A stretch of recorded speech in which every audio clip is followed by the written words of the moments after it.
Welcome back to another episode of Gator Diamond Pod. Join my co-host Adrian. Adrian, man, coming off a sweep against Dayton. We also took a dub against Jacksonville in the midweek. Other game got postponed, but still 4-0 week. We kind of predicted that last week. We predicted either 4-0 or 5-0. We didn't know if the Wednesday game was going to get played, but hey, 4-0. 4-0, man. You can't beat that. You can't beat a weekend sweep, regardless of who it's against, right? You still got to win the games, which sometimes last year we weren't winning those weekend sweeps and stuff like that against teams like we felt we should have had. So it's always sweet to get those weekend sweeps, especially against, quote unquote lesser competition. So let's go, man. We're gonna recap Dayton, the Flyers, and a little bit of Jacksonville and stuff like that. But then we're gonna go right into rivalry week, Chris. The His rivalry week. University of Miami. Let's go. Hey, it's a big week though. Let's hit on this a little bit real quick. College game day is going to be in town for the game on Saturday for Florida Texas A&M. Florida actually dropped in the basketball polls. I don't know if you saw that. They dropped from number two Hmm. to number three. Duke had a Yeah. big win in Madison Square. I think it was last night against Illinois or 2 nights ago, and they thought that Yeah, was enough Sunday. to be able to put put them over the edge and take over the number two spot. But That's I fine. think it's going to be a big weekend. I think it's going to be big crowds. I think with the game being at 4:30 on Saturday, you're going to be able to catch both games, double dose of football, baseball and basketball. If the game's at 7:30, I don't know if it's been determined yet. If it's at 7:30, has it been determined yet? The Basketball Friday game. game? Oh, the No, basketball? the basketball game on No, Saturday. Because if it's I not, don't know. if it is 4:30 baseball game, then you can catch the basketball game at 7:30. Why not get a Right. double dose of some good matchups? You Rivalry. should. Yeah, you should definitely get a great turnout for the Miami series. I was surprised that they announced on Saturday against Dayton that was the fifth largest crowd on Saturday in Fifth the largest ever. Conjuring, Yep. yeah, in Conjuring history there. I was a little surprised. I mean, it looked like a good crowd, but hey, man, I could Hmm. have sworn that some of those SEC series from last year and the year before had some bigger crowds than that one on Saturday, but I'll take it. But hey, man, listen, people like this Gator baseball team, man. It's Sully draws them out there. That stadium, it's such a family-friendly ballpark. Chris, you haven't been out there yet, right? I You have haven't had been. it. Okay, so I've you been able have. to go out there at least once. So Okay. Well, you've seen it, man. It's really family friendly. Families love going out there. Parents take their kids. They run on the berm. They got that practice field out in right field. So, that should continue on. This weekend, I expect huge crowds. The weather's going to be beautiful again. It's going to be cold again on Friday. I don't think as cold as this past Friday, and we'll talk about that now, but it's still going to be chilly Friday. Saturday and Sunday, it's supposed to be fantastic, but Friday's going to be a little chilly though, so keep that in mind. yeah. So it's really cold here. You were talking about the 49, 50 freezing here in South Korea. No, no, it was It's low 40s. On low 40s, Friday, it was low low 40s, and the 40s. wind was going about 10 to 15. So it Ooh, felt like it, the feel like was like in the low 30s, man. ooh. Come on, this is Florida. That is freaking freezing, man. Hey, Florida's getting snow for the first time this year. We got Gator baseball games in the low 30s. What are we doing? What are we doing here? Yeah, it's a just to just talk about it a little bit. It's been like 10 to 15 degrees or below since about November here. So I think I'd be a little bit warm with that. I'd be wearing my little tank top and little shorts Yeah, and that man. kind I of can't even weather. fathom. I can't even fathom that. But Nah, it's anyways, good. let's get to it, man. Let's go. Let's Yeah, get to this. let's go right into Jacksonville. Florida played Jacksonville on Tuesday. They went up the road down to Jacksonville. They do actually got his first start in the lineup against his former team. He did nothing better than going 3 for 3. He went 3 for 3 with an RBI. I think he also had one infield single. He played center. Yeah, he played center that game, and then he ended up playing second on Sunday against Dayton. Um, Sullivan wanted to go with Billy Barlow, and he's actually going Billy Barlow again this week against Stetson. He was a little bit. He went 3 innings, one hit. no earned runs, but the 3 walks and 4 strikeouts and 3 innings going and 64 pitches was a little ineffective. He had to work through a lot of some miscues. I thought he wasn't sharp. From a guy that's a senior, getting that start. He started on Sundays for Clemson, and he just didn't have his best performance against Jacksonville. Sully's going to give him another start against Stetson. We'll see how that goes. Other than that, how would you really rate his performance? I mean, 0 earned runs you see, but you also that's not the story of the game of how he actually really. Yeah.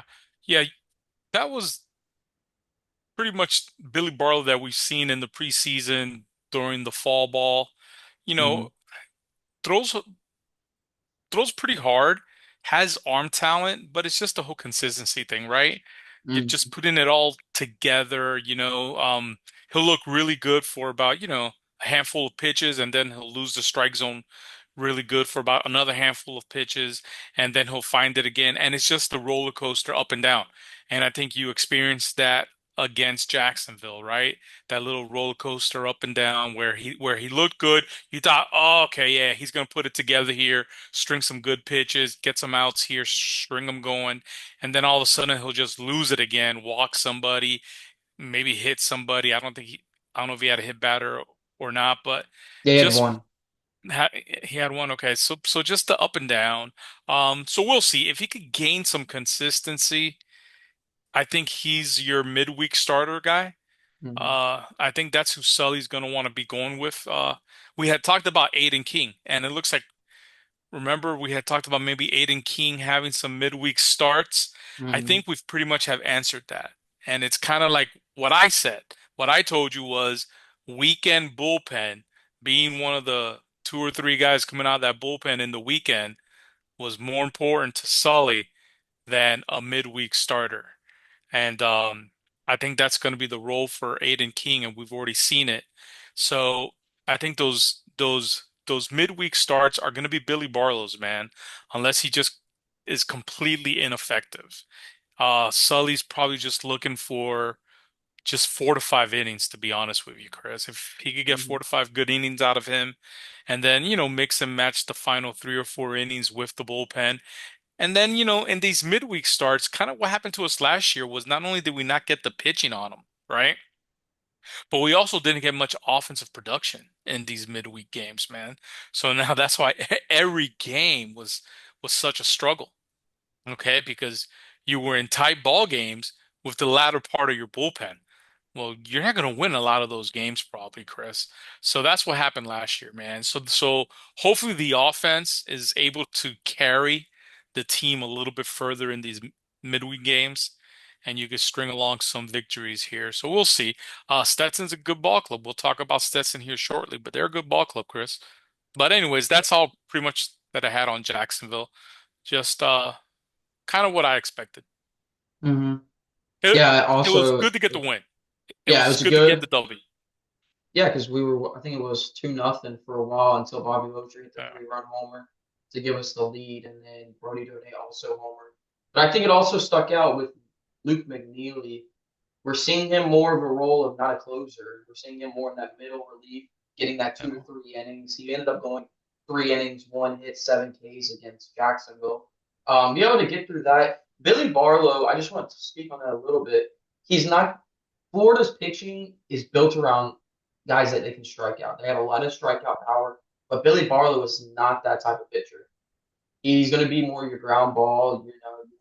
You got guys on. He's going to be able to induce those double plays. He did that a lot at Clemson. He's not going to be a guy. He'll be a guy that pounds the zone, but he won't be a guy that's just going to overwhelm you with his stuff.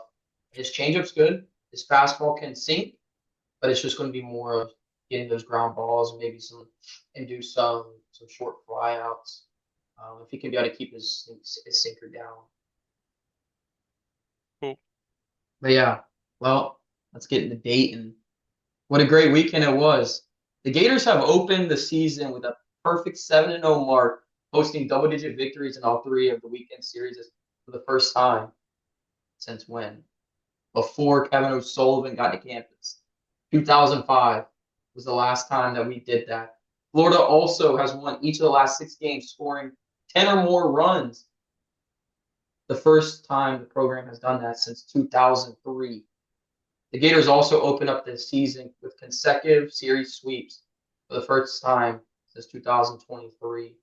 Because last year we lost to St. John's the first game. We ended up sweeping Columbia the second series. Other than that, that's a pretty good start, I would say. Those are pre-Soli eras. You're thinking about all the teams that Soli has had in the past, the 11, the 13, the 14, the 16, the 17, 18. I mean, you can keep 23. You can rattle those numbers off, and nobody posted those marks. Only this team has since 2005. I think it's a pretty good stat on that. Yeah, it's a cool start to the season that the Gators have had, especially compared to the rough patches that we had last year, right? Mm-hmm. So undefeated season, putting up some of the numbers that you just talked about, you know, the double-digit run scores, the sweeping run rule of Dayton, right? All good, all great, especially like I said, compared to last year. But it's going to start to get tougher now, right? It's going to start to get a little bit harder. Mm-hmm. So we'll see where we go from there. And Sully knows that. You could tell in his post-game interviews, right? He didn't really want to talk much about when they asked him that specific question about if he was aware about the run rule stuff and about the double digits and all the wins and stuff like that. He kind of laughed it off. And he was like, I've been at the other end of that. So that could Mm-hmm. turn on you real fast. So he really didn't even want to go there. He didn't want to jinx it. So it's gonna get tougher, starting with this week, obviously. And obviously Tennessee, first SEC weekend series. So we'll see. We'll see where we go from here. But great start, that's for sure. Great start, Chris. Yeah, it was a great start, and we'll get into Friday night with Dayton. Florida was able to start it off with Bozier going deep in the first. I think that's been a set in stone of Friday, Saturdays, and Sundays where we've been able to we've been able to score runs for our starting pitching. But I thought this weekend it we didn't do enough with the starting pitching, with the runs that were scored. With Liam going 4 innings, 2 hits, he still gave up 0 earned, 2 walks, 5 strikeouts through 83 pitches. That one's pitch strict pitch count. Gonna give him try to go 5, 6 again like he did the previous weekend, but he only can get you 4. So I thought Soli wasn't too happy in his post game interviews on Sunday when he's talking about his 2 starts on Friday and Saturday. Um, but the hitting went 10 for 27 on Friday. Bobby Bozier one for 4. Brendan Lawson. Also, let's talk about him real quick. Co-freshman of the week. He hit 400 this weekend with a home run, grand slam, first ever. The Canadian, Canada. 5 RBIs that game. I bet you he was happy though. They won the hockey.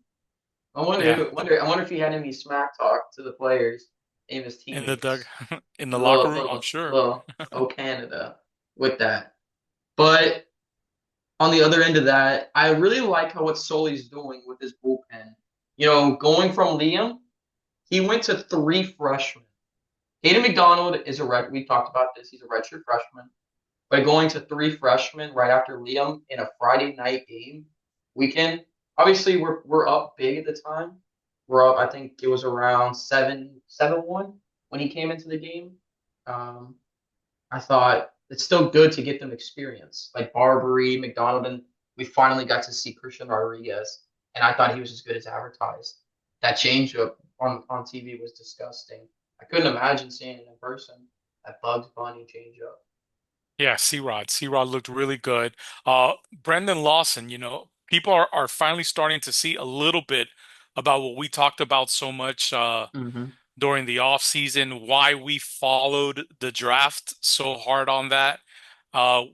We were keeping track of how much money St. Louis Cardinals had left, okay, to actually pay Brendan Lawson. We were Around keeping two track of million. that.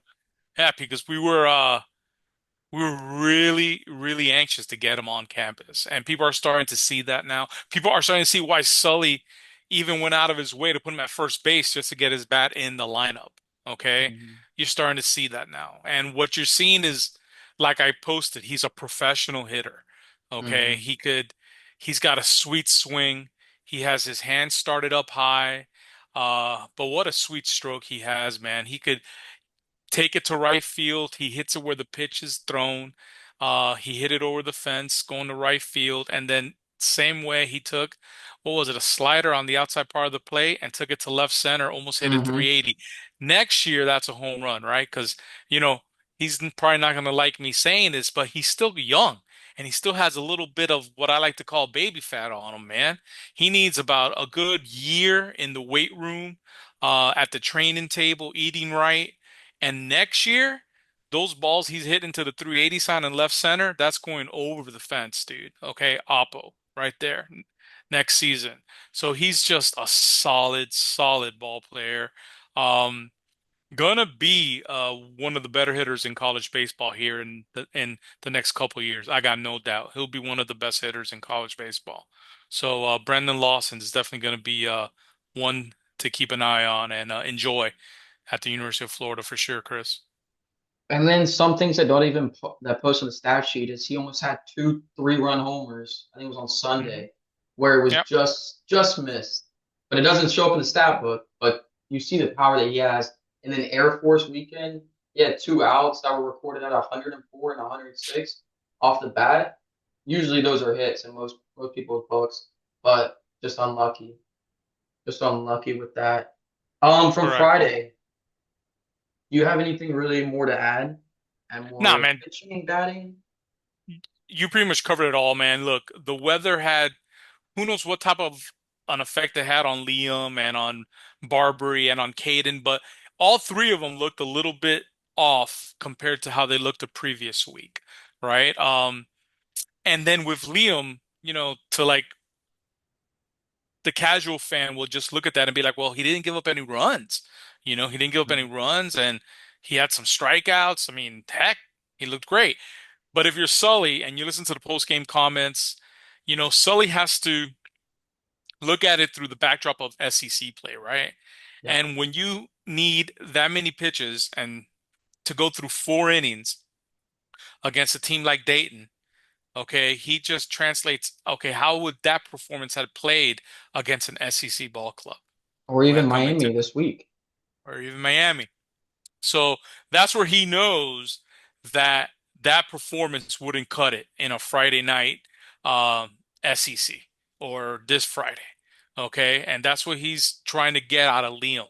He's trying to get out of Liam the Friday night hammer performance where he gives you 6 quality innings, a quality start, sets you up not only for that ball game but for the rest of the week.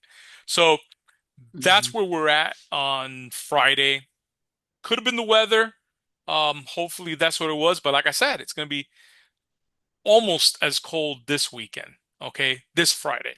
So hopefully he just got used to it on Friday, and is the Miami guy who has a little something to get used to on Friday here because it's probably going to be in the mid 40s here Friday.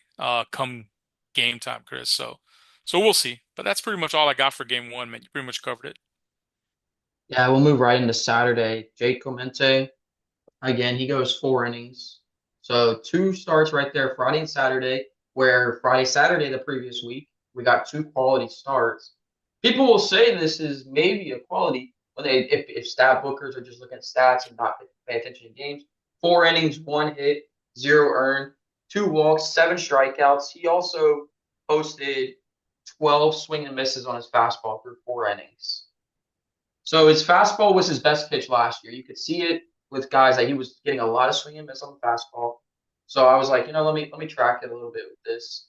And yeah, he ended up with 12 swing and misses this week on the You fastball. Chris, it's funny that you mentioned that because even though that's a good stat, again, in the post-game interview with Sully, he Hmm. says that Jake's fastball is not where it was in preseason.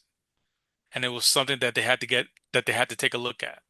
Okay. So even though he was getting these swing and misses with his fastball, Sully's not happy with his fastball.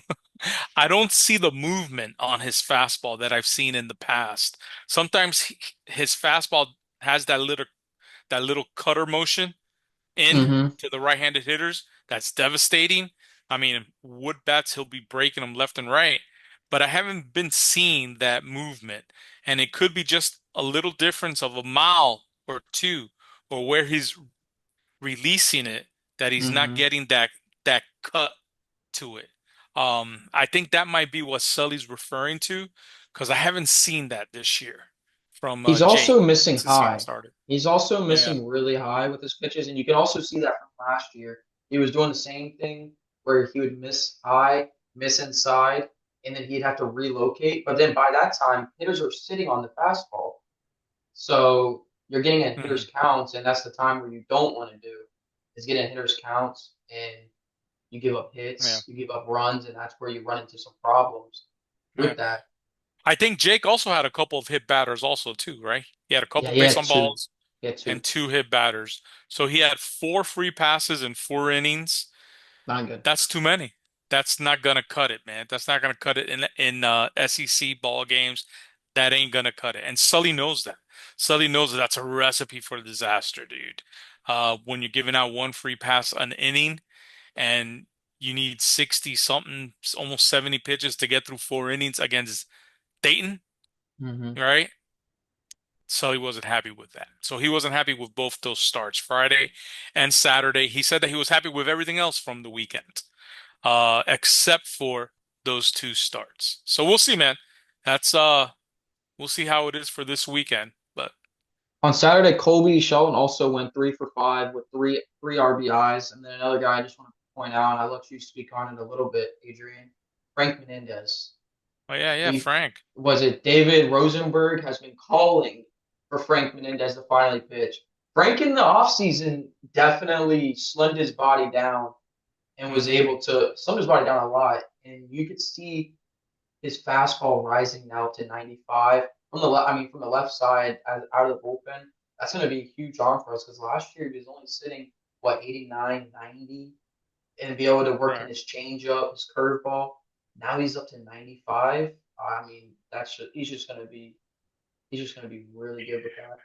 Yeah, man, Frank looked great, dude. He looked great on the mound. He looked great off the mound, right? He, like you said, he slimmed down. He probably dropped at least 15, 20 pounds, Mm, I would think. yep.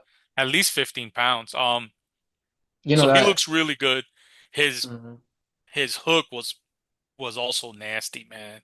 He Hmm. had a yacker going on too, man. He pitched 3 innings, right? Yeah, three Three innings. scoreless. Yeah, three scoreless, five strikeouts. Yeah, he looked great. Yeah, man. I had posted that we hadn't seen any left-handed relievers yet. We hadn't seen Frank, and we still haven't seen Nico Jansen's, He and we was haven't warming seen. up in the pen before we He ended was up. warming up.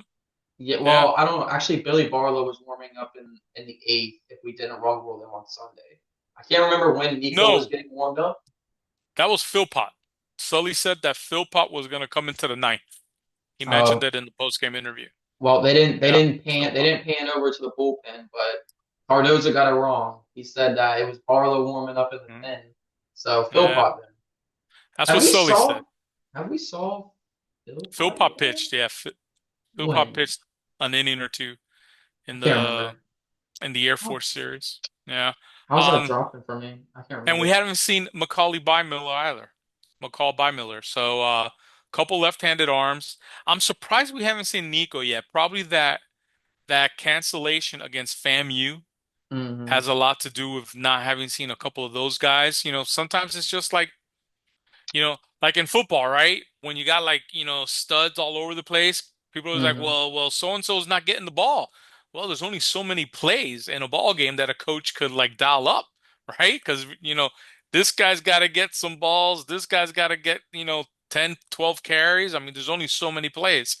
Kind of like the same thing in baseball, man. So hopefully they get that's why in the beginning of the season, the first month, we always play two midweek games. And it's usually to get these guys some innings. So hopefully we don't get any rainouts this week. Stetson's supposed to be a little bit rainy out there in the land on Tuesday. It's supposed to be a little bit rainy, but it should hold off. Well, it should be cleared up by the evening. So hopefully they get that game in. And Wednesday is supposed to be perfect weather here and for the Well, North then we Florida game. can if it doesn't rain out Tuesday and we get North Florida on Wednesday, you could see McCall. Yeah, I I hope hope so. so. And Or definitely Nico. Nico. I mean, Yeah, hey, Nico. listen, I like Nico a lot. There's some people that have never seen him pitch. Um, he's kind of Two-way like player. whippy, yeah, but he mainly pitched during the preseason. Um, and even in fall, I mean, he might have played first base maybe in the very beginning, but he's been pitching ever since, really. Kind of a whippy type of delivery from the left-hand side, very deceptive. He's going to be murder on left-handed hitters. So I hope he gets into the ball game here shortly, man, so folks could see him pitch. But uh, but yeah, man. But that's game two, man. Bright spot was definitely Frank, that's for sure. Frank Hmm. looked really good. Yeah, I have to give it to Frank and Kobe as well, going 3 for 5. Those are probably my two guys I would give it to. Sunday, Chris Capola. He goes 5 innings, 3 hits. He gave up the home run, the 2 earned runs, and then he also gave up 1 walk, 8 strikeouts. And good stat on this, he had 20 swings and misses on his fastball and slider through 5 innings. So that's about Mm. 4 each inning. So I thought he looked really good, really sharp. Yeah, Pierce was Mostly, dominant, man. I Dominant. mean, and it's finally good to finally see him back into form. Like we haven't saw that since his freshman year. You saw glimpses. You saw glimpses. He never put it fully together, and he And he gave finally. up 2 runs, right? He gave up 2 runs. Should have really been one. Okay. I know that they probably talked to Ty and said, "Hey, Ty, I know you're trying to make that Yep, play.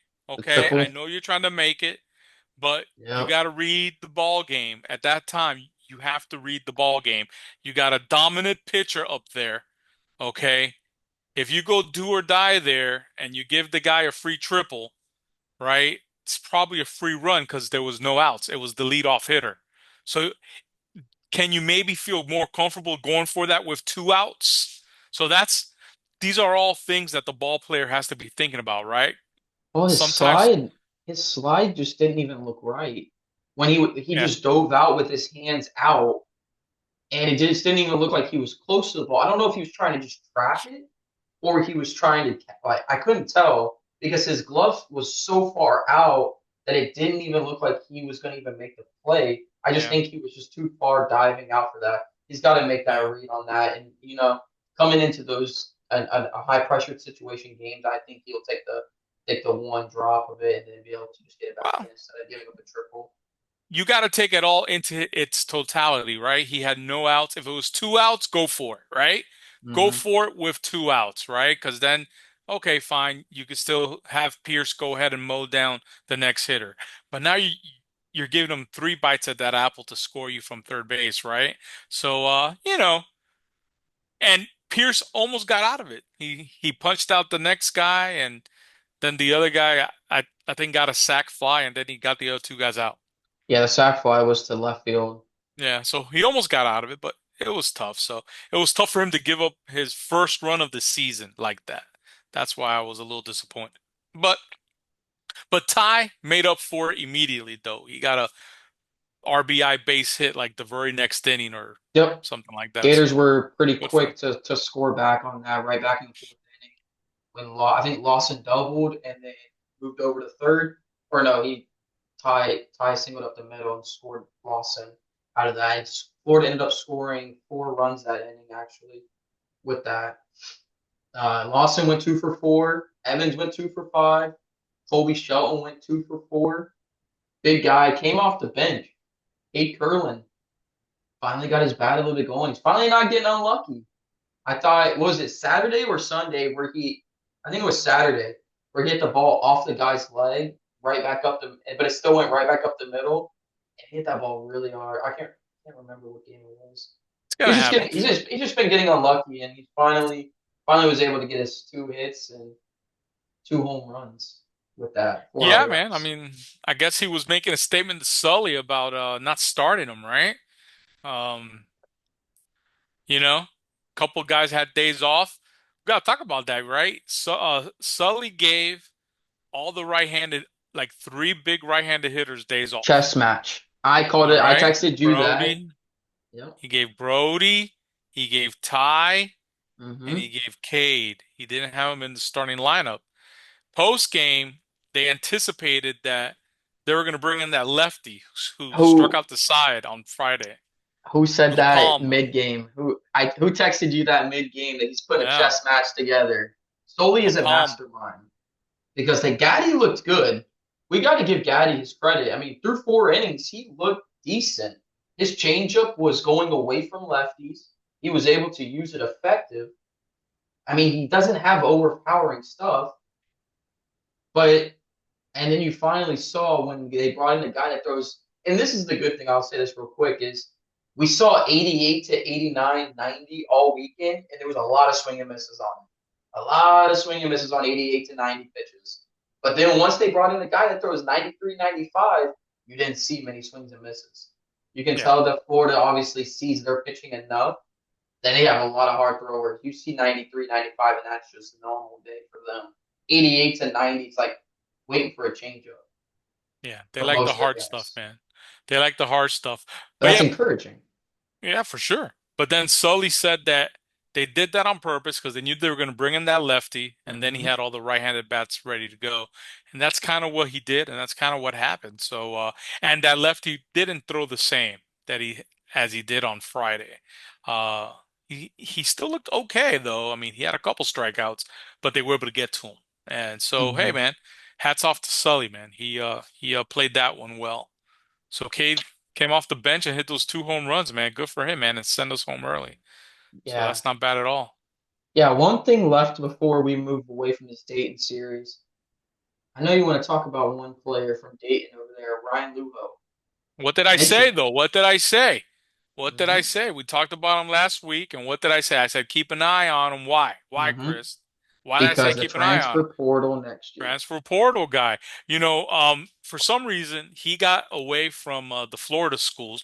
Listen, there's only so many scholarships now, and we know a couple of guys from this next recruiting class, Chris, that the Gators have kind of, They went away rescinded. from him. Yeah, they went. Yeah, They went that away from him. that they went away from them because the scholarship numbers are going to go down now, or excuse me, the roster size, 34. and now coaches have to strategize on the portal. Okay, so you can't be recruiting all high school players now. You got to leave room for the portal. It's a vital part of building your roster now more than ever. Uh, so Rylan Luho got away from the Florida schools for whatever reason, probably some of that and who knows what else. But I said keep an eye on him because he's from Marjorie Stoneman Douglas. He was a freshman at Marjorie Stoneman Douglas when Jay Clemente was a junior. Chris Kobe Rodriguez was Mayo. a sophomore. Kobe Mayo was a junior or I senior. think yeah, I think it was I don't know, senior, I think. And all these guys are Gators. Jacob Gromberg, who is on the Florida team, we've never seen him pitch much, but he's from Marjorie Stoneman Douglas, right? So, all these guys know each other. I'm sure they're all buds. Okay, so you would think that if this guy has a good season, and he showed out a little bit against the Gators, Chris, man. I liked him. He looked like a pretty good ball player. He went four Yeah, for yeah. 10. Mm-hmm. He hit 400. He had an RBI. He made some defensive web gems, man. He made a couple plays. The over-the-shoulder catch of that foul ball was like top Oh, that notch. was that was insane. That was insane. He made one play down the line, popped back up, turned around the other way. He got the force at second. They almost doubled up Heyman. Now They Heyman's could they should have doubled up, but the second baseman's throw was way offline. was it? Yeah, And then he made a couple of other plays that were like unbelievable too, except he couldn't finish them, right? He dropped it the was just ball in the coming transfer, right out. I mean, it's a freshman. stuff like that. He's still molding. Yeah, for a freshman, what I liked about him the best though too was every at bat, Chris. Every at bat, that guy was Professional. just Game 7 of the World Series, man. Mm-hmm. It was just he was taking every at bat serious, didn't give away not one at bat. And that's great, man. I love that type of ball player because when guys give away on a bat here or there, that's how you get in bad habits, man. And that's how you get into a month-long slump because of that one at bat that you gave away. So he gives away nothing up there, man. So I liked him as a ball player, you know. could there be room for him sometime in the future? Who knows, man? Some people commented on the post that the Gators have a lot of infielders coming in the next year or two, which is true, which is true. But you just never know, right? Guys could get drafted, guys could go pro, and the portal does play a role in it. Some people think he's going to be a high price tag next year. So we'll Mhm. see. I mean, he is ranked the number one recruit in their conference. So he's probably going to have a pretty big year, I would say, in that conference. So we'll see, man. Nice ball player. I liked him a Hey, it lot. was it was actually really cool. Cardozo was mentioning something.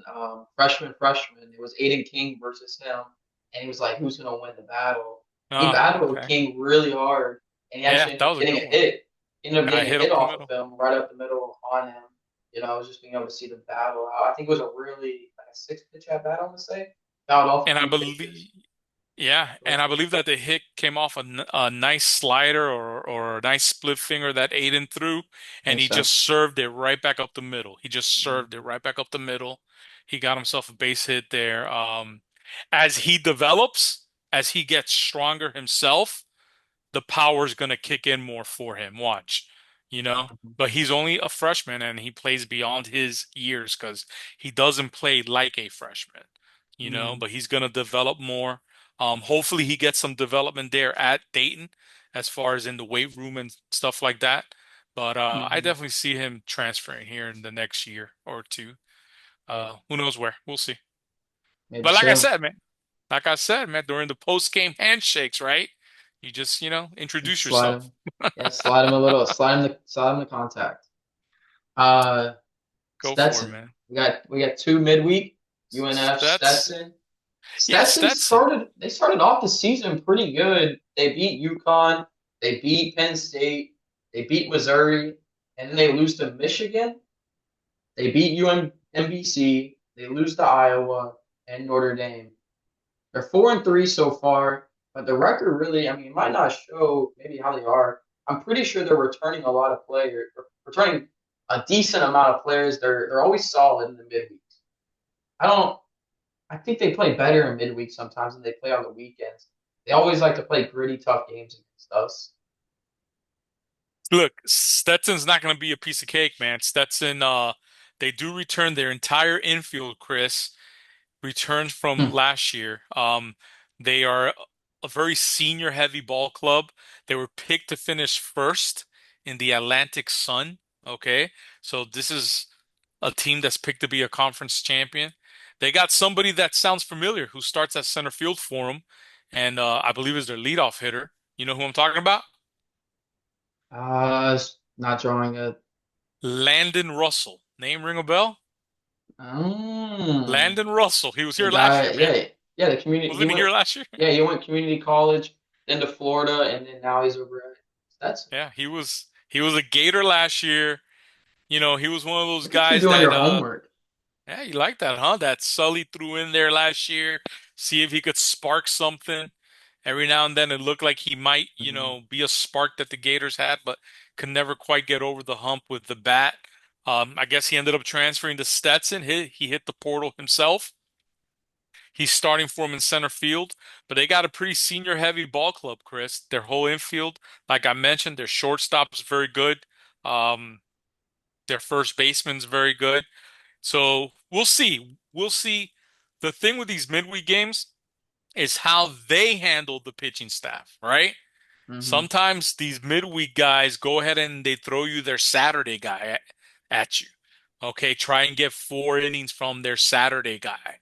Okay, and they figure that, because if you look at Tuesday, if their Saturday guy threw on Saturday, Tuesday is kind of like almost like a bullpen day, right? So they figure that they could get 3 or 4 innings out of their Saturday guy, and he should be still good to go for their Saturday, whatever, conference series that they have or Hmm. whatnot. So Hmm. we don't do that, obviously. Ball clubs like Florida, SEC ball clubs, the big boy ball clubs don't do that. But these mid-majors often do that to try and steal a win for their Still quad one RPI. win. Yep. Yeah, get a quad one win for their RPI. So I don't know. They have a knockout starter on Friday. The guy's an MLB prospect. Their Friday guy. I doubt they'll start him. I'll be shocked if they start him.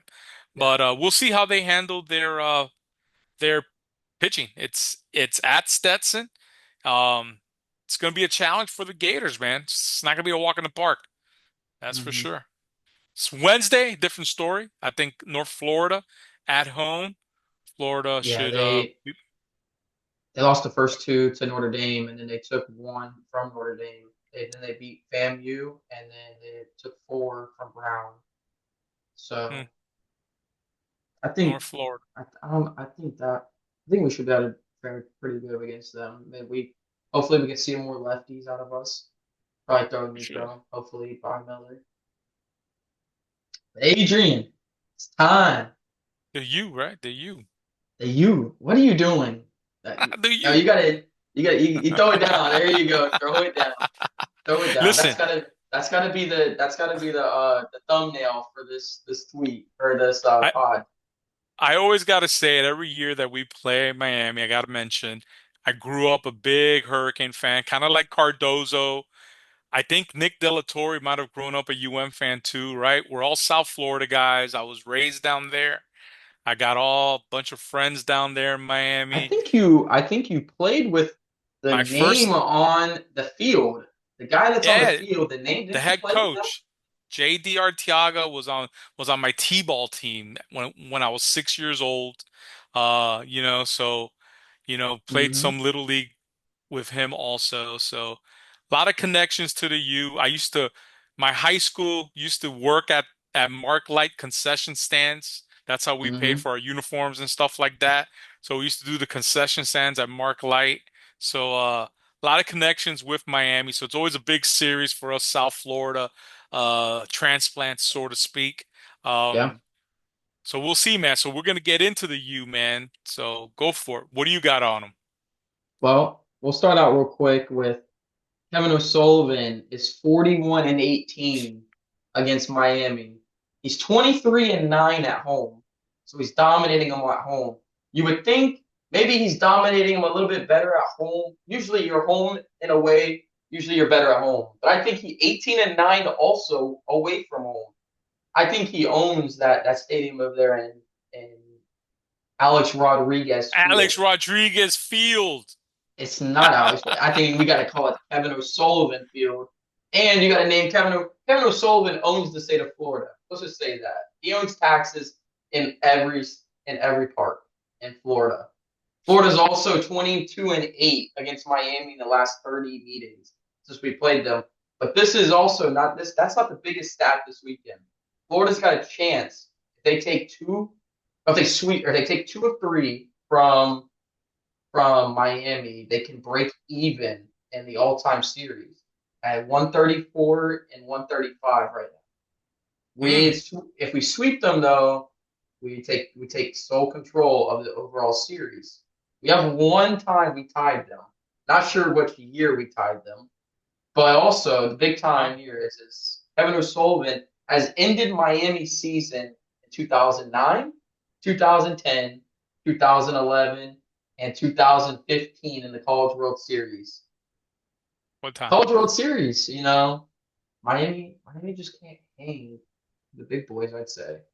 It just goes to show you, right, how far up ahead Miami was, though, right? Because with the Right. dominance that Sully has had on them, for them to Mm-hmm. still be what 1 game ahead in the overall record, it Yep. just goes to show you, man, that they've definitely had Florida's number Mm-hmm. during the Ron Frazier era and I believe what was his name? Jim Morris, right? Jim Morris era. Yep. Jim Moore. All right. They've definitely had the Florida Gators number. So, Mm-hmm. but Sully's definitely turned that around, to say the least, man. Well, Kevin Uh, O'Sullivan, I always go back to his press conference back in 2008 when he talks about we got to win the in-state rivalry. We got to win the Florida State and Miami series, but we also have to win them in recruiting. And I think yeah, Florida's over the years since '08 has won the recruiting battle, and they've also won the field battle. So his words speak for himself. He walks it like he talks it. It's like the saying goes. And I think yeah. Florida is very fortunate to have a coach like Kevin O'Sullivan as their head guy. For sure, man. But Listen, let's get it. I got a Yep. couple things on Miami real quick, Okay. man. I've never seen a Miami ball club like this, Chris, to be honest with you. Um, Mm. and it just goes to show you about the portal era, right? They Okay. got 15 transfers on this ball club and 13 freshmen. Okay, that's 28 newcomers. The roster size is what, 37, right? Yeah. So 37 is the roster? let's talk about this then real quick. Air Force, a lot of new coming players. Uh-huh. Dayton, 35 new coming players. Now you're talking about 28 from From Miami. Miami. So 28 newcomers. that's Third that's a week in a big row. right. That's the Yeah, third week third we've week seen in a that. row. Florida's playing a team that's kind of like almost revamped from the Mm-hmm. previous year. Um, but yeah, but I've never seen a UM team come in like that with that many new faces. Uh Hmm. like like you said, they're 7-1. They lost a midweek game to FAU. 2-1. That's the loss that they took. Their weekend series, listen, nothing nothing to write home about, right? Just like the Gators, right? They swept Niagara, who was picked to finish like in the middle of the pack in the MAAC conference, and they swept Princeton, who was picked to finish in the middle of the pack in the Ivy League. So those are their two weekend series that they won. Um, they were picked by D1 Baseball, Chris, obviously because of the 28 newcomers, man. They were picked by D1 Baseball to come in 14th place in the ACC. Now, there's Wow. only 16 teams in the ACC. So they're picked 14th. That's about the lowest I've ever seen a Miami team picked preseason for their Mm. conference. All right. Mm. Imagine the Gators being picked 14th in the SEC, Chris. You know, That's I crazy. haven't seen Hey, that, man. Florida might could get picked 14th in the SEC and still be ranked number 14 in the country. That's just how dominant the SEC is. Yeah, So, I that's a mean, good that's a good point. So, lastly, the team is replacing 73% of their plate appearances from last year. So 73% of the plate appearances. You're gonna do pitching first, and then I'll do the hitters. But there's really only two hitters that come back from last year. Okay, the rest is just a bunch of newcomers. So, do you know what you have? Do you know? This weekend for JD is going to be a big litmus test. I mean, he doesn't know what he has. He hopes he has a pretty good ball club, right? He hopes mhm, that what he's seen in these first two weekends is the type of ball club he has. But mhm, he's a realist. He's been around the game his entire life. Okay, so he knows that until they play better competition, and they'll be starting this weekend, mhm, he's not going to really know what type of ball club he has, Chris. He's just not going to know. And a lot of times you would see like a team like Miami, right? Yeah, they might have a whole bunch of transfers come in and be like the position players, but their pitchers come back and like, 8 out of 10 of their pitchers are all guys that they've had in the program. Or it might be the reverse, right? mhm, But this Miami team, heck, you only have 9 guys rolled over from last year.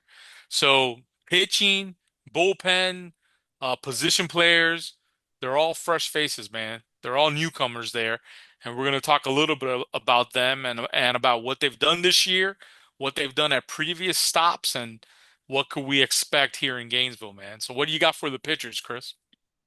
Yeah, so real quick, I mean, JD Arteaga last year went 26 and 30 with Hmm. Miami. So he had to do a little bit digging and see where he needs to find that.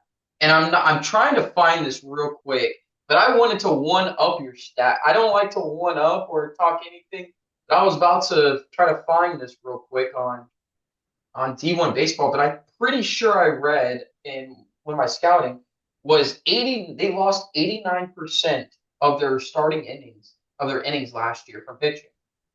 Yeah, look at If that. I'm not, if I'm going to try to find that before the end of this podcast. But you said 73, and I'm pretty sure I was reading. 73%. Yeah, and I think 89% of pitching innings also. That's pretty much, and that coincides with what I just said, right? It is the whole ball club. It's the position players, it's the pitchers. Everybody is it's pretty much just a brand new team, man. Uh, and that's wild, dude. For a school like Miami that has such a pedigree in a big conference to just completely have a revamped ball club. So we'll see what shows up on Friday, man. We'll see what shows up. I've had word from people in the scouting business that from what they've seen, they haven't been overly impressed. Um, they don't think there's any draft eligible talent there, meaning juniors and seniors. I'm not including obviously Daniel Cuvée, who's a non-eligible sophomore. We'll talk about him. He's their best player, obviously. But as far as the upperclassmen, um, some folks aren't very impressed so far with what they've seen. So we'll see. We'll see though. You're typing away there. What you got? I was just looking real quick. I didn't know Stanford is in the ACC now. Stanford, Cal. It's crazy, man. Atlantic Coast, man. Don't you know that California is on the Atlantic? Come on. What you think? It was in the Pacific or something? Yep, here we go. Here we go, right here. I found it for you. Almost everything is a question mark for the Miami club. They lost 73% of its plate appearances and 89% of its innings pitched from a year ago. My bad on being looking down and everything. I was just trying to find that for you guys. Yeah, man. But yeah, let's get into pitching. Friday, Go. they got a guy, Nick Roberts. He's returning.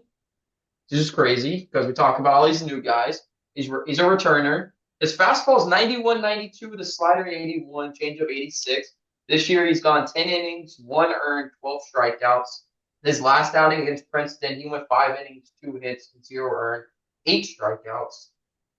Saturday guy is actually a Cincy transfer. Two-way player at Cincy in his freshman year, Griffin Huggis. 90 to 94, and this is the crazy part is he's able to change shapes on both of his breaking balls. So he's got a slider and he's got a curveball. The slider, they can be able to change shapes with it. It's around 84, 85, change up 83, 85. This year he's gone 12 innings, 2 hits, 2 earned, 20 strikeouts. And he had his big performance 2 weeks ago where he went 6 innings, I think 1 hit and 11 strikeouts.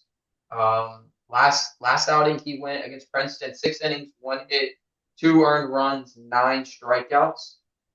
Brian Walters is probably one of their best pitchers, I would say. Talking about velo wise, he's up to 94, 96. He's got a very good changeup, slider 78 to 80. This year he's went 11 innings, 3 hits, 1 earned, 19 strikeouts. His last outing, he's threw a no hitter. He was pretty close to it. I mean, well, no hitter meaning 6 innings. He only went six. He was probably on a strict pitch count, but he went 6 innings, no hits, only one walk, 9 strikeouts. Two guys I would say to really look for out of the bullpen this weekend is Carson Fisher. He's appeared 4 times already, 4 1/3, 3 hits, 0 earned, 7 strikeouts. And then Will Smith out of the bullpen. I think about Will Smith. I'm always thinking of the Braves guy, middle reliever that comes out that used to come out of the pen and pitch. And Are these relievers righties or lefties? it's a good point. I don't actually have that for you. I'll get You don't got that? But Will Okay. Smith has appeared 4 times, 4 innings, 3 hits, 0 earned, 6 strikeouts. But I will say though, the starting pitching Friday, Saturday, and Sunday are all righties. We'll see an all So righty lineup their this starters are weekend. righties. Yep. Let me get you So on that. let me let me let's talk about that a little bit, man. You s- Man, I still Sully did mention in the post-game interview, okay, Chris, Mm-hmm. he did mention that as far as the lineup goes, especially with Jones and Evans coming back on Sunday and being healthy now, I I think he feels really good, especially about Jones, that like, 5, 6, 7 days off that he had to heal up what was, Mm-hmm. that little lingering injury. And Jones looked good Sunday, man. He had some nice at bats. Shows you kind of what he does. He's a contact hitter. He's kind of like a he's kind of like a left-handed, right-handed hitter, right? He's kind of like those leadoff lefties that you think about that slaps the ball, makes contact, gets on base, has speed, but he's from the right-hand side. So you don't see that too much. But anyways, Sully feels good about his health wise, right? So he did mention that the lineup is going to start getting pared down now. He's going to start targeting in on a lineup that they like because he wants to go into SEC season with a lineup.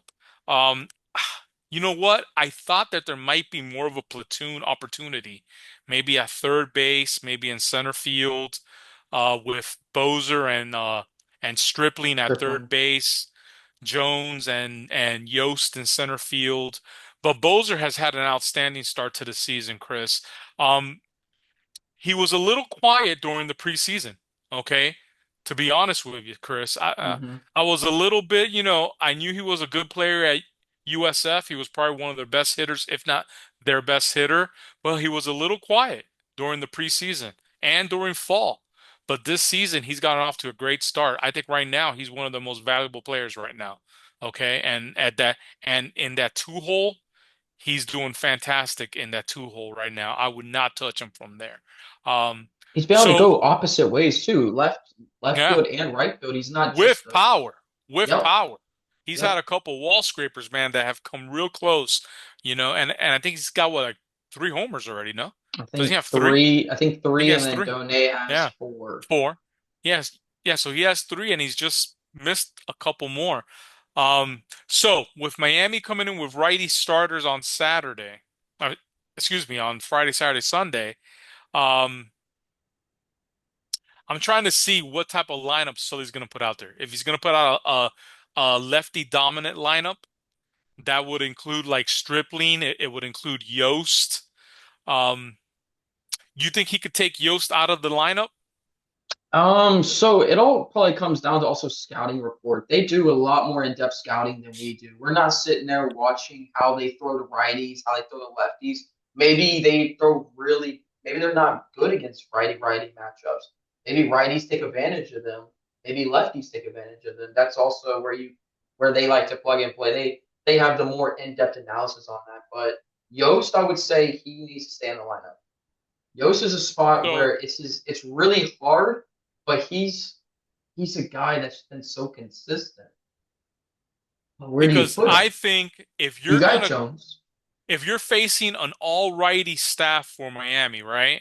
You Hmm. gotta have either Yost or Nadu in that lineup. You gotta have one of those lefty sticks in there, okay, that could make contact and get on base. And Fair. Nadu's pesky as heck.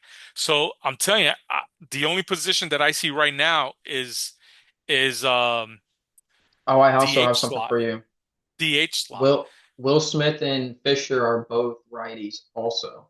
Okay. So the only where that I see it right now is starting Done at catcher and freeing up that DH spot. And I think that Bench Luke. yeah, and I think that Sully might do that at least one of the days on the weekend. He'll probably start Luke on Friday. Luke, it looks like it's Liam's catcher. It's looking like Luke is Liam's guy. Okay, kind of like how who was Jack's guys last year and Well, beat Ryapel. beat But that was two yeah, years ago, I think. Ryapel was a Sproats guy and stuff like that. Yep. Um, so it looks like Luke is Liam's guy on Friday. I say Saturday. I think Saturday Luke gets the day off, and one of these left-handed bats fills in as DH. We'll see.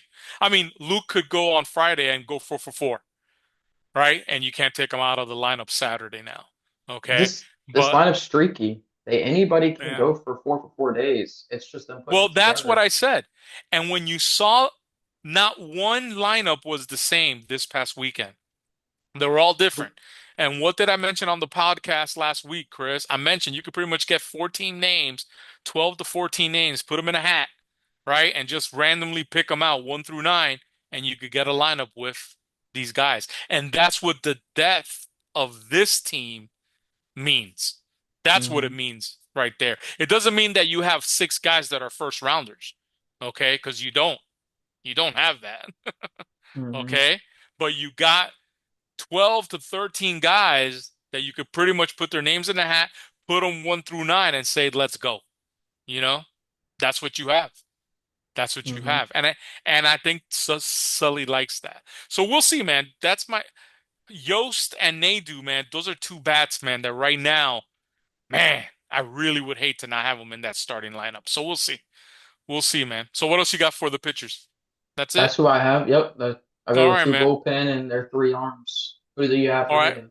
Let's go hitters here, man. I'm gonna highlight a few names, two names we should know, right? Just from watching the Canes here for the last couple of years. Right off the bat is Daniel Cuvée. Okay, Daniel Cuvée was their freshman phenom last year. He was a freshman All-American. Last year he hit 351, Chris, with 24 home runs. Okay, he came into the season as a preseason first team All-American. Um, How's he looking? he he had an outstanding Cape. Okay, he hit 314 at the Cape with 6 home runs, so that catapulted him into preseason All-America honors. Hmm. He's the sophomore third baseman, right-handed hitter, hits right in the middle of that lineup, usually hitting third. How he's looking this year, so far he's off to a slow start, Chris. He's off to a slow start, especially for his standards. He's hitting 280 with only one home Hmm. run. Chris, not one guy on this ball club has multiple home runs. Not one guy. They Hmm. got 6 home runs total, and it's 6 guys with 1 home run each. Okay. So that kind of stood out to me a little bit, especially with the competition that they've played, right? They haven't Right. played, top-notch ball clubs, man. Um, I've heard that Daniel Cuvée is getting pitched around, and it's probably something that's going to happen a lot more to him. Remember last year they had that 3-4, the other big right-handed bopper. His name was last name Torres. I He believe went he to he transferred to Bama, Alabama. Yeah, Bama. Jason Torres. transferred Jason Torres, transferred to Bama. Why did Yep. he transfer? Why did he leave? Interesting. They must have paid him good, something. Yeah, they I must have mean, given him something because he's looked really good. has Actually, it he? was funny because Alabama was down 10-0 against Ohio State, and they came back and won. I think it was 12-10 on a walk-off three-run homer in Jacksonville. They played like a 4-game series in Jacksonville. Correct. Yeah. It Well, was like a they had a tournament. yeah, it's a classic. Tournament. Yeah, round Yeah. robin classic. But the point is, Cuvet's missing him. Okay, Hmm. Cuvet's missing him. He hit fourth last year. He had a couple home runs against us, if I remember Hmm. correctly. And Cuvée is getting pitched around. That's what I'm hearing. They're pitching around Cuvée. He's gonna It's going to happen to him all year, probably. And you know when it should happen? It should happen this weekend, too. Don't let Cuvée beat you. Okay. Don't let him Hmm. get healthy on your pitching staff. Okay. Hmm. So I think that's got to be something that Sully and Cop, they got to have in their scout, and they got to pound it into Liam. They got to pound it into Pierce, and they got to pound it into Jake. We're not going to let this guy beat us, man. Okay. Because no one has. Situational Yeah. too. If there's nobody on, I think we pitch to him. But if they got Yeah, people of on, course. don't let them because you don't want Liam to go into any confident mode where he Definitely, loses definitely. anything. Yeah, that's the thing. Yeah. Next up, Dorian Gonzalez, a guy that sounds familiar. He's been there. Yep. He's a senior this year, so he's been there his whole career. Tons of experience. He plays second base. He's their left-handed hitter. Usually hits second in the lineup. Uh, he's hitting 360, Chris, with 4 ribbies, a couple of doubles. He's a good little ball player. He's a good little ball player, plays good defense, solid speed. So another bat in the top of that order that has been around. And that's it. Everybody else is a newcomer. Let's talk about some of those guys, man. One of them who's been playing well for him is their shortstop. Been basically their leadoff hitter, Jake Ogden. He's a transfer from UNC Greensboro. Last year he hit 313 with 8 home runs and 45 ribbies. Okay. This year he's at 419 with 7 RBIs. He's a right-handed hitter, hitting leadoff for him, solid defense. Saw some video on X. It popped up on my timeline. Couple nice diving plays that he made in that series this past weekend. So Jake Ogden looks to be one of their main table setters. Um, their RBI machine right now looks to be hitting in the middle of the lineup. He's a grad transfer from Penn State. His name is Bobby Marsh, has 15 RBIs, by far leads them in RBIs. He's hitting 296 with one home run only. Like I said, just six guys have one home run. No one has multiple home runs. That's kind of like a weird stat too. Penn State grad transfer. The last couple of years at Penn State, he had hit 12 home runs. He was a 300 hitter, had 82 RBIs the last couple of years that he played at Penn State. A big bat that they have felt that they were going to depend on this entire season coming into the season is a kid by the name of Max Galvin. He's a left-handed stick, junior, plays left field. He's a transfer from Oklahoma State. Okay, Mm, now you're mm. like, hold it, Max Galvin? That name doesn't ring a bell. Chris, you went to Stillwater. Did you see Max Galvin when you were out there? No. You know Nope. why? Because he redshirted last year at Oklahoma State. He didn't play on the team. He redshirted. Um, I don't know why he redshirted, but he did. But he had a big summer. Not at the Cape in one of the other summer leagues, but he had a huge summer. He hit 344, 13 home runs, 19 stolen bases. He also plays left field. L Like I said, he's got a lot of speed, a lot of pop. Um, they wanted him to be basically, I imagine, the protection for um, Cuvée. Okay, that's who they wanted for them to be his protection.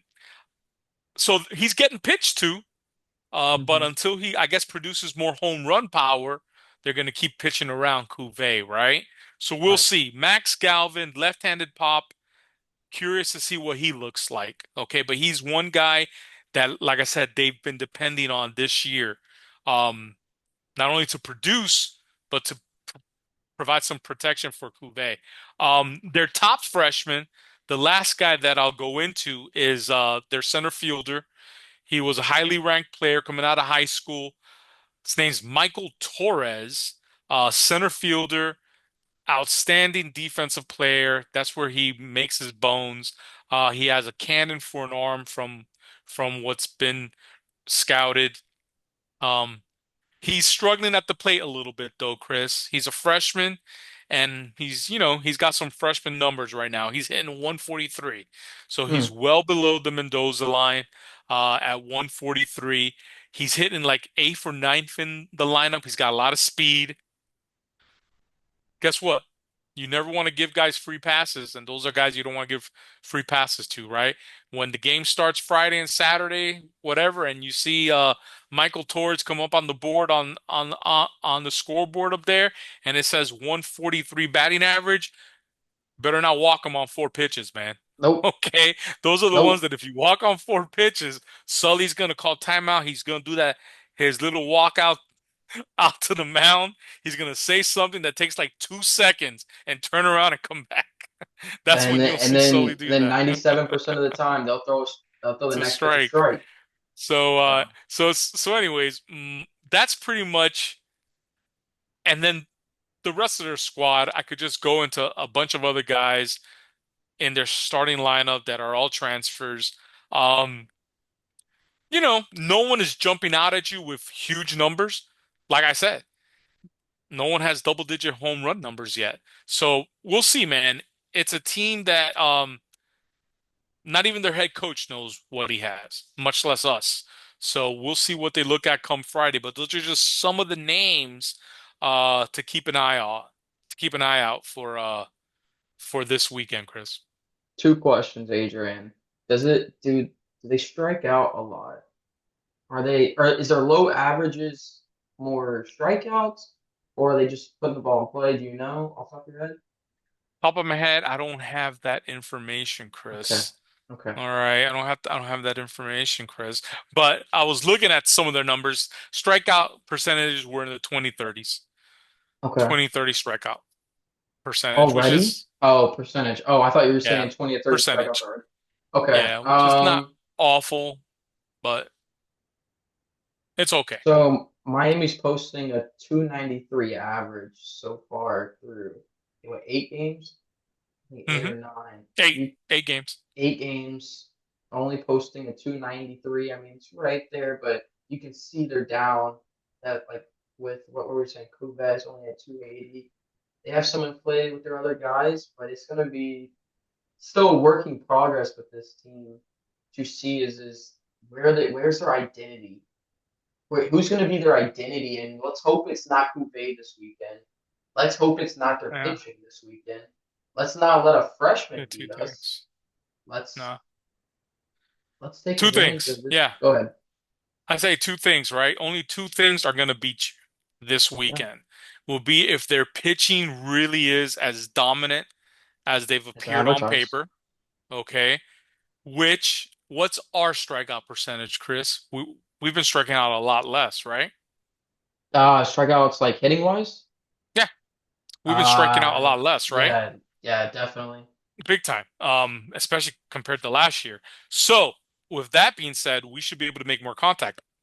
That's why I think it's important to get one of those left-handed bats in the lineup, Mm-hmm. either Nadu or Yost. Mm-hmm. Okay, because Heyman's got more strikeout in him than those guys, that's for sure.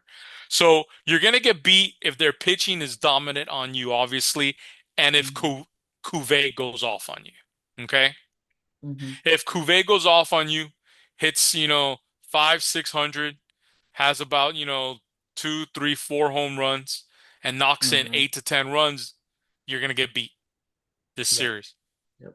So you can't let Cuvée beat you, man. Again, if if Cuvée gets pitches to hit, like you say, barring no man on base, Gators already up by 3 or 4 runs, have at it. Okay, if he hits a solo home run, have at it. I'll have no issues with that. But if Cuvé's getting pitched at with guys on, second and third, men on base, 2 outs, stuff like that, any type of situation where you could give him a free pass with men on base and he's in an RBI spot, you give him that free pass. That's how I see it. Yeah. And you know how I see it, right? It's not only first base. I don't care if it's men on first and second. If third base is open, that's Mm-hmm. an open base. Okay, you give Cuvée a free pass if there's 2 outs. Less than two Mm-hmm. outs, I understand. But if you have 2 outs, you give Cuvée a free pass and you let the other guy beat you with 2 outs. Let him get a 2 out base hit. Okay? Because if the very next pitch is a pitch in the dirt and the guy on first and second go to second and third, guess what's the next thing you're doing? You're turning your catcher around to the umpire and saying, put him on. That's what you're saying Yep. because first base is open. But damn it, third base was open too. That's how I see it. Okay? So you put him on, you don't let that guy beat you. That's Right. I think that's the only way that you get beat this weekend, Chris. Predictions. 5 games this week. Well, the midweek games, I'm gonna always predict that we win those until we don't, just like we did Okay. last year. Okay, so I say Two 2 and and zero. 0 midweeks, and I'll Same. tell you what, man, at a bare minimum, you better win 2 out of 3 against Miami, against this Miami team. Okay, now they might come in here and look like gangbusters, man, and be the toast of the ACC, and nobody knew it. All these transfers are all stud ball players and they go on and make a run through the regional supers and get to the World Series, right? But until that happens, you better at least take 2 out of 3 from them this weekend, and you Who really actually should gets you a sweep them. series dub. Yep. Yeah, but you really should sweep. You really should sweep them. If the pitching comes in doing what they've been doing and pitching to their capabilities, okay, you really should go ahead and sweep them. So why not? I'm gonna predict a sweep this weekend. Oh, I thought you were going Uh, 2 out of 3. now I'm gonna predict a sweep, and I'll go even one Okay. further. One game, I think we run rule them. How about that? Ooh, I like that. Just a program note. Pierce Capella has moved in to the Saturday role, so you're gonna be able to see him on Saturday now, not Sunday. Jake Clemente will take the Sunday role. I predict a sweep. I You think predict a sweep? I was you started saying 2 out of 3. We both have picked sweeps the first 2 weekends. I was gonna go sweep this weekend. I just don't think Miami's caliber this week. I don't think this team really yet has found an identity hitting wise. And pitching, they've looked really good against some mid-level competition. So is Florida, though. We can say it. Florida's mid-level teams they played, they looked really good. They did their job, is what we'll say. But But also, I think Florida has the upper hand hitting uh, and pitching wise. The depth of Florida pitching, the depth of Florida hitting, they can go to 10 guys in the lineup, like you said, pick a guy in the hat, and he can start and go 3 for 4. I think that's what you see in this team right now, and not many teams are like Florida right now when it comes to hitting and the depth and the pitching. and it's at home. It's at Florida. Yeah, at home too. Okay. So you're asking all of these transfer players to play in an SEC ballpark for the first time. Okay. Um, and they're I don't know. pitchers. I don't know why we haven't mentioned yet, but Justin Nadeau played against this former team last week, went 3 for 3. Guess who gets to play against this former team this week? Blake's Blake here, right? Sear. I think he's off. I think he's destined for a good weekend. I think he is. He better have a Ka- good weekend soon, Chris. A real Kyle good weekend. Jones. Kyle Jones, and wait, take this back. Also, Kyle Jones plays against his former team on Tuesday. Stetson. A lot of former Yeah, teams that with this transfer. transfer stuff, but I think it's That a five transfer and zero. I portal. think it's a 5-0 week. Sorry, How do you think? I How keep do you think? itching my face. It's my face is itchy for some reason. It's I probably don't something know you ate. why. Hey, how do you think Blake does this weekend, man? I think Blake. We'll go. He hits 320 this weekend. I think he has at least 2 doubles. Dang. We'll say 4 RBIs. We'll say 3 pickoff attempts as well. 2 stolen bases out We of haven't talked about that. We them. haven't talked about that. Dude, the base running is so bad, Chris. It is so Hey, bad. but it's worked every time but once. It's worked. So I don't know. Wow. I, I I don't know what is going on over there. You're you're a realist. You keep it real. I'm just thinking, hey, he stole the Oof. base. Base running is awful, dude. So we'll see what happens. Sweep from both of our ends. Do we run rule them in one game? I don't think we You're not run going room. that f I'll You're not let going you that take far. that, and we'll You know, finally have an odds against each other. Finally, somebody might be able to take a win off something. the last time they were here at the con on my birthday, March 5th, we run ruled them. That's when Ty Evans, remember? Ty Evans hit a bomb to Mm-hmm. run rule him. I believe it was the eighth inning. And then when he got to home, remember? He put Yeah, he up the did the U yeah, and he yep, broke it over his yeah, knee. yep. Mm-hmm. That was pretty sweet, man. That was pretty Yeah. sweet. So we run ruled them last time that they were here. I think we run rule them again, man. We'll see. Okay. We'll see. Okay. This offense, you saw how this offense is completely different than last year. Mm-hmm. When this offense kind of gets it rolling, guys start Mm-hmm. hitting, it gets contagious with this team because you have a lot of guys that could cut back on that swing and miss. I mean, Brody's the way he's cut back on his swing and miss is ridiculous, dude.